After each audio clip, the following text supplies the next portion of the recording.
My name is Rosalia. I am 35 years old, and I grew up on farms. My hands are rough from hard work, but my heart has always stayed soft and humble. For many years, I worked on a large estate in the countryside, owned by a man named Mr. Julian. The estate was impressive, with white fences, vast fields, and beautiful horses that seemed to float as they walked. I did everything there. I cooked, cleaned, tended the garden, cared for the chickens, collected eggs, and sometimes sang hymns while sweeping the old wooden porch. My singing was gentle, and people often said it felt like their souls could breathe when they heard me. Mr. Julian was serious but kind. He treated me with respect, almost like family. He once told me that I reminded him that true value is not in wealth but in humility and honesty. But not everyone felt the same. His wife, Mrs. Amanda, was elegant and cold, always wearing expensive perfume, quiet but sharp-eyed, always judging. She could not stand to see Mr. Julian treat me with respect.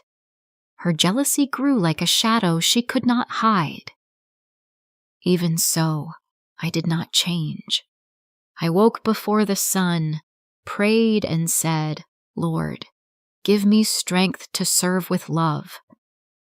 If it's for you, everything is worth it." And I truly believed. He listened. One day while serving lunch, Mr. Julian noticed my hands were swollen from so much work. "Rosalia, have you been to the doctor?" he asked, worried. "No, sir. I'm fine. It's just tiredness," I replied with a small smile. Mrs. Amanda saw it all from across the table, and I could feel her eyes pierce me like a thorn.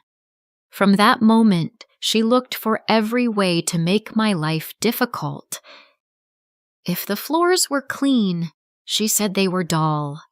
If the food tasted good, she said it was tasteless. If I was even a minute late with the coffee, she scolded me in front of everyone. I lowered my head and accepted it silently. I didn't know her jealousy was growing like a storm, ready to explode. Then, one morning, the house felt strange, heavy, silent. Mr. Julian had left early on a business trip, leaving everything under Mrs. Amanda's control. Later that morning, as I swept the porch, I heard firm footsteps behind me. It was her, accompanied by 2 strong workers. "Rosalia!" she called sharply. "Pick up your things! You are fired!" "Fired? But what did I do?" I asked, my heart sinking. "This is not your home, your family, or your place. Take your things and leave," she said angrily. Too felt my world fall apart. This was my only job, my only stability, my only place in the world. My eyes filled with tears, but I whispered the only words a woman of faith could say. "God bless you, ma'am." "You may take only what belongs to you," she said coldly. "That chicken and that bag of corn, nothing else." I picked up the chicken gently, holding it like my last hope, and walked out of the estate through the white gate. The road ahead was long, dusty, and unknown. I had no home, no family, nowhere to sleep, only God and a chicken. I walked for hours, the sun burning my back, dust hurting my eyes.